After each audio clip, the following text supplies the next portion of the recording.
what you're saying. Nani? Get out my business, okay? Alright, let's hit this.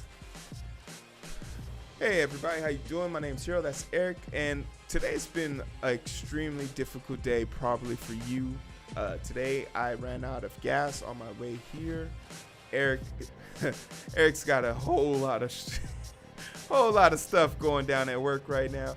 Everyone's having a rough day, but if you think for 1 second that your day has been like unbearable, I want you to just sit here and just reminisce.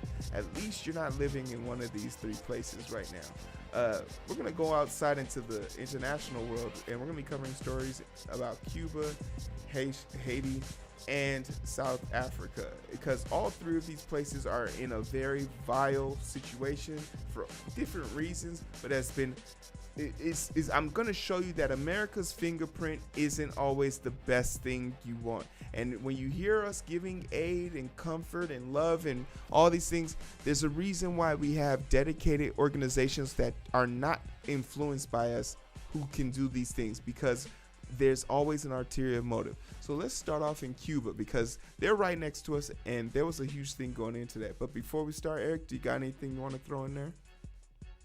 Man, listen, American people, listen.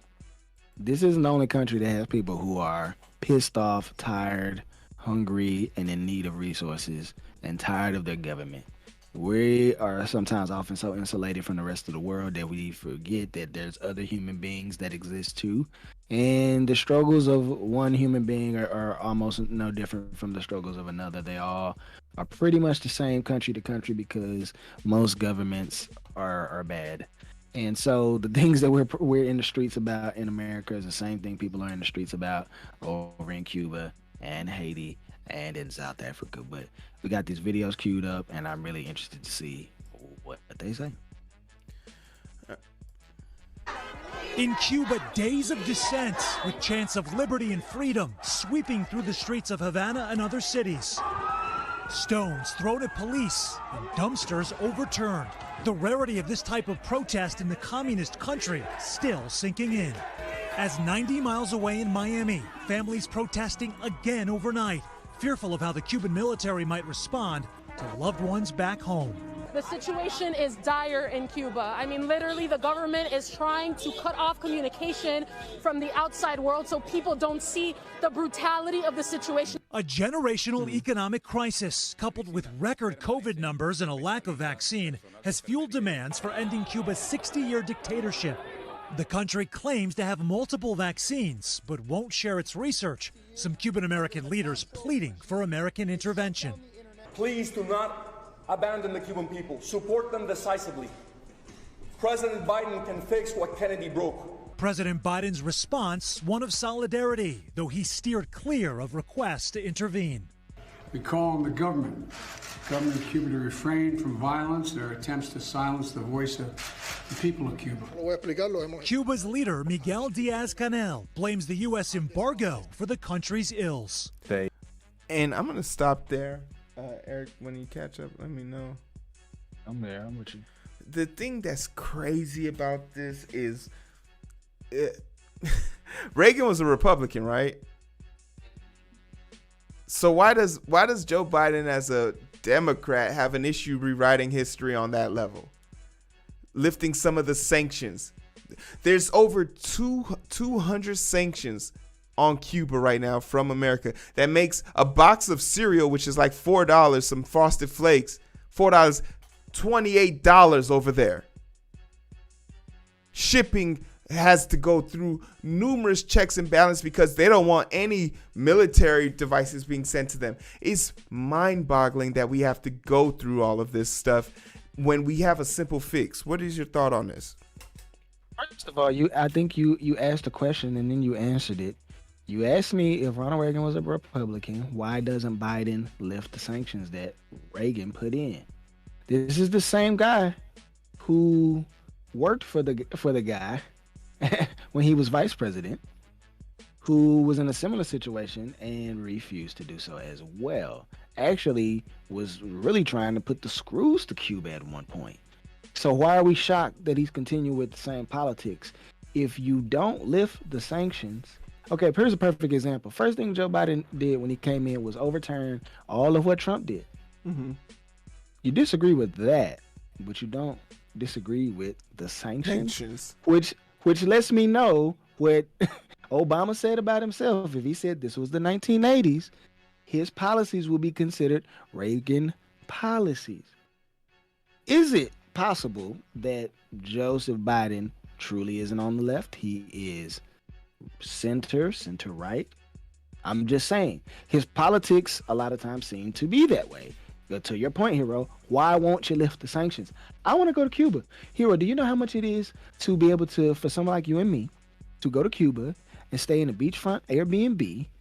It's like $40 to $80 a night. Top notch, 5-star, super host, the whole thing. You know why I can't go enjoy that?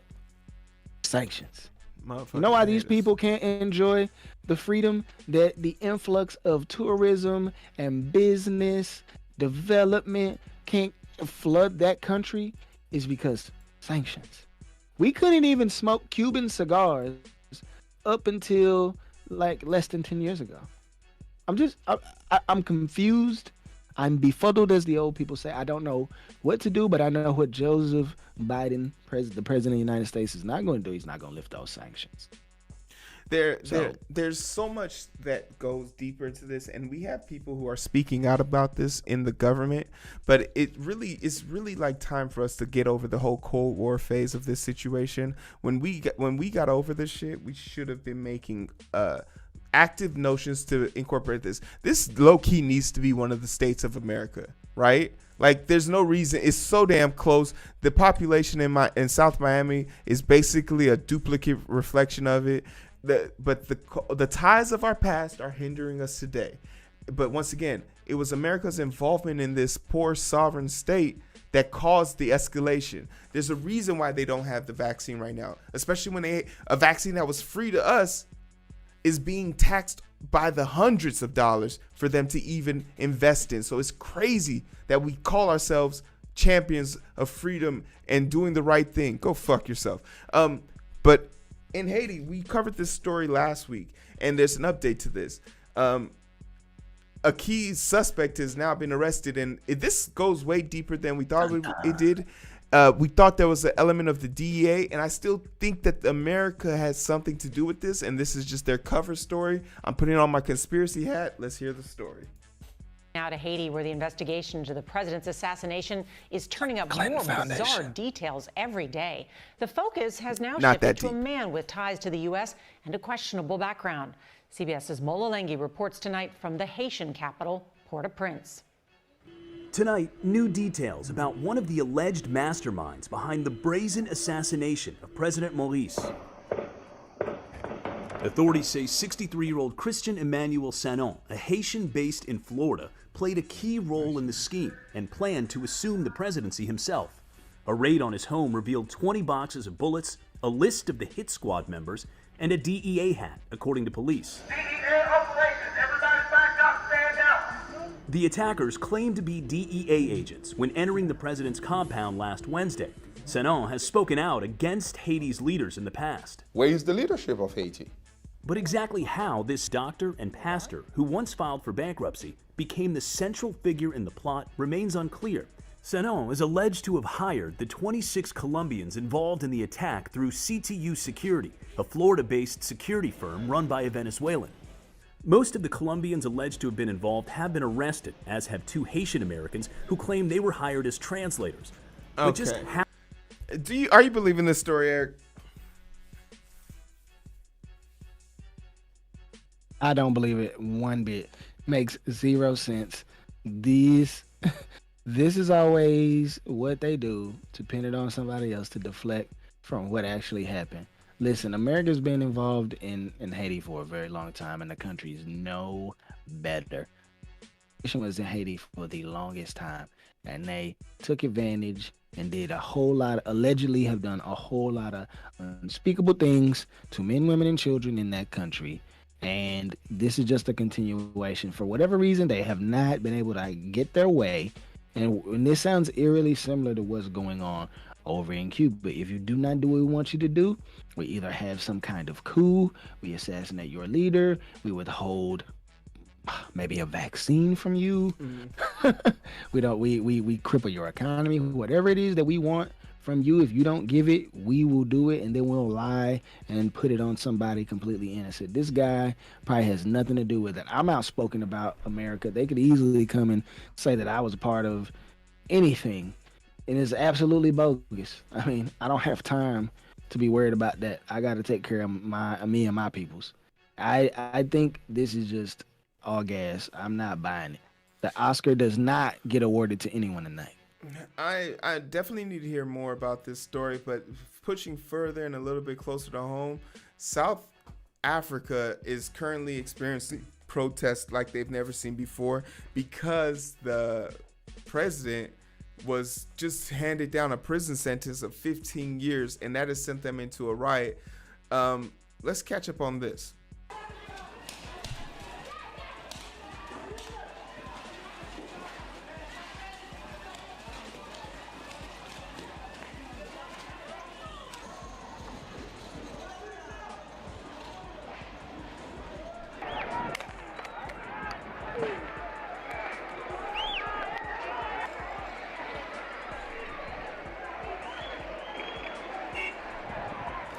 Yazi okwenzakele namhlanje baba kubhlungu kakhulu ngoba lana sondla abantwana bethu uyabasibhadala abantwana i-school fees ama-transport so manje masekunje sobhadalela abantwana ngani ufika uthole kuso usale nje ngale umbrella le yami le. They are not playing. Over the past few days and nights, there have been acts of public violence of a kind rarely seen in the history of our democracy. Property has been vandalized. I just want to say something. Notice the people and look at their leader. The people speak the native language. Look at how he conforms to the Western language, the Western dress. There's a disconnect here, and I don't even have to hear the rest of the story. He knows nothing about what the people are going through. It's very clear to see the corruption that is going on here. And for what it's worth, I hope the people take everything. I hope the people take everything and more. I hope they take this house. Hold on. I don't want them to take things from each other. I want them to go take from the people that take from them. And bro, you made such a good point. Okay. A lot of people can have mixed feelings about Muammar Gaddafi. But one thing, Muammar Gaddafi could speak English. But you never saw him speaking English. You know why? Because he spoke in his native language, no matter where he was, because that's the way he wanted to present himself. He wanted to be relatable to his people of Libya and to his African nations. And that's what he cared about. He did not care about pandering and looking proper to the West. I never saw him put on a blazer. He always had on his traditional garb. He always represented for his people. Now, this guy, to your point, gets up, after we just saw the precious lady get up and talk, and I don't know what she said, but it sounded eloquent to me.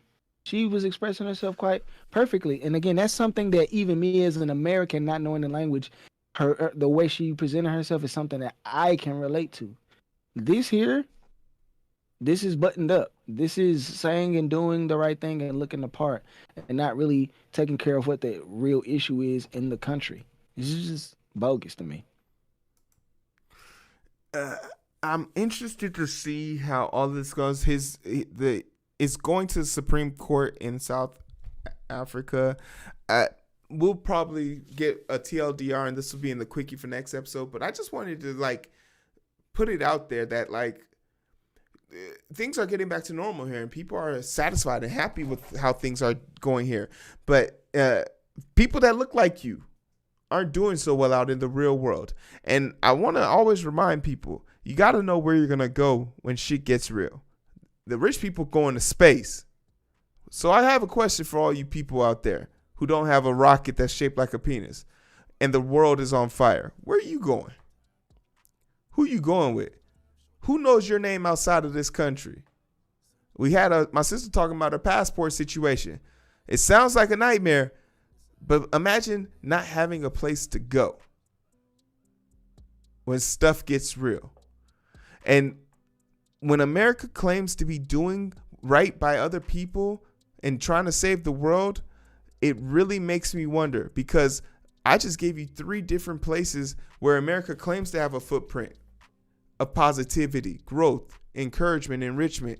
And these places don't look so great to me right now. So I'm interested to hear your thoughts on this. What do you think is going on here? Do you believe any of the stuff that we've been fed through the random news story? Let's make a conversation downstairs. But for everything in there and somewhere, Eric, where can they find us? Right here on Twitch. Shout out to Twitch. We love you. Been good to us. So go down, make sure you hit that heart, hit that bell. Go over to our faithful side piece of YouTube, hit the subscribe, and then make sure you turn post notice to all so you get notified of all of our latest videos. We got 2-3 videos a day that get released onto that platform. Then make sure you hit the link tree. Shows you everywhere we are, like Visa. We everywhere you need to be. So make sure you go ahead and do all those things. Give us all the engagement we possibly can get. Share it, like it, the whole thing. And if you really want to set it off, make sure you go in and ask and take some of Papa Bezos' money and put it off in our pot. Yeah, I know you got an Amazon Prime subscription, so go ahead, since you're watching on Twitch, take your Amazon Prime account, link it to Twitch, and sub. We got the $24.99 tier, which will make you absolutely happy with all the background content that we got ready for y'all. And then if you don't want to do that, just make sure you get us at tier 2 or tier 1. We're happy with it. Appreciate you guys so much for now. But it's so hard to find through the daily grind. We're working overtime, and I'm sleep deprived. Shorty on my line, and we fuss and fight. Seems like every night. Don't care who's wrong or right. I hope the end is sight. Slow it down.